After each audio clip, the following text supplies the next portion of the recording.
Hey everyone, welcome back to our channel. In this video, I'm going to guide you guys on a step-by-step tutorial on how to hide chats on Viber. Without any further ado, we're getting right into our video. In order to hide chats on Viber, the first thing we're going to do is open our Viber app. Once you're on your Viber app, from here, you'll have to tap on the chat that you want to hide for about 5 seconds.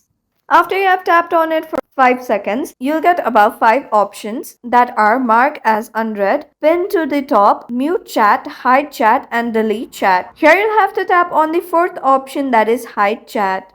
After that, if you haven't set a pin, here you'll be asked to set a pin. Tap on set pin option. Then here set a pin that you remember easily and confirm your pin. And after that, here it is said that in order to view hidden chats, search for your pin number in the chats tab. Tap on OK. And just like that, that was an easy step-by-step tutorial on how to hide chats on Viber. Thank you for staying to the very end of this video. I hope you found our video helpful. If this video was helpful for you, don't forget to leave us a like and subscribe. Have a good day.